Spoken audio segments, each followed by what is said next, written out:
এক গভীর সবুজ ও রহস্যময় জঙ্গলে থাকত রমেশ নামে এক বুদ্ধিমান শিয়াল। রমেশ ছোটবেলা থেকেই চতুর আর চঞ্চল। জঙ্গলের সকল প্রাণী তাকে জানত, কারণ সে সব সময় জটিল সমস্যার সমাধান করত বুদ্ধি আর কৌশল দিয়ে।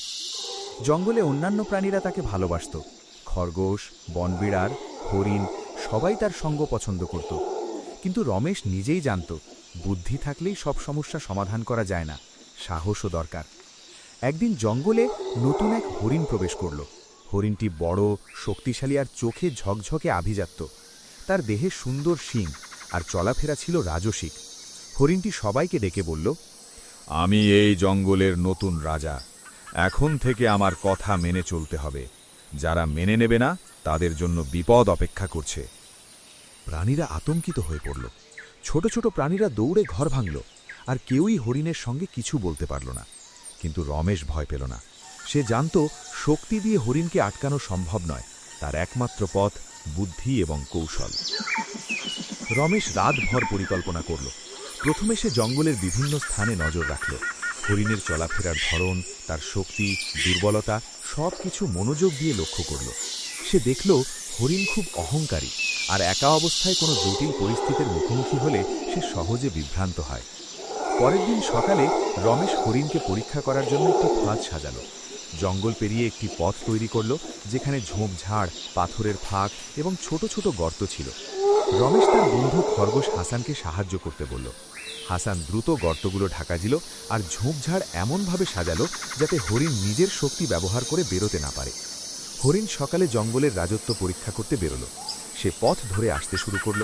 প্রথমে সে ফাঁদগুলো চিনতে পারল না। ঝোপঝাড়ে পা আটকালো, পাথরের ফাঁকে হোঁচট খেল, আর অবশেষে ছোট্ট গর্তে পা আটকে গেল। রমেশ দ্রুত এগিয়ে এলো। সে বলল, শক্তি দিয়ে রাজত্ব করা সহজ, কিন্তু বুদ্ধি দিয়ে রাজত্ব স্থায়ী হয়। তুমি যদি সবাইকে ভয় দেখাও, তারা তোমাকে আর সম্মান করবে না। হরিণ অবাক হয়ে বলল, তুমি ছোট শিয়াল, তুমি কিভাবে আমাকে আটকাতে পারছ?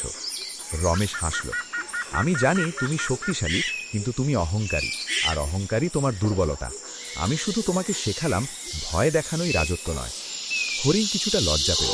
সে নিজেই বুঝতে পারল, জঙ্গলের সবাই শুধু তার শক্তির জন্য ভয় পায়, তারা সত্যিকারের সম্মান দেয়নি। পরবর্তী কয়েকদিন হরিণ রমেশের সঙ্গে কথা বলল। সে শিখল কৌশল, দয়া আর বন্ধুত্বের মানে। রমেশ হরিণকে দেখালো কিভাবে জঙ্গলের সব প্রাণীর সঙ্গে মিলেমিশে থাকতে হয়। একদিন হঠাৎ জঙ্গলে বড় ঝড় এলো। বহু গাছ পড়ে গেল, নদীর পানি বেড়ে গেল।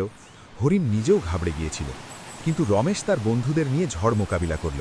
খরগোশ, পাখি, হরিণ সবাই একত্রে ঝড়ে পড়া গাছ সরালো, পানি বিপদ থেকে প্রাণী রক্ষা করল। ঝড় শেষে হরিণ বুঝল, শক্তি থাকলেই নয়, বুদ্ধি, সাহস আর একত্রিত হওয়া সবচেয়ে বড় শক্তি। সে রমেশের কাছে ক্ষমা চাইল আর সঙ্গীদের কাছে সদয় হতে শুরু করল। রমেশ হাসল।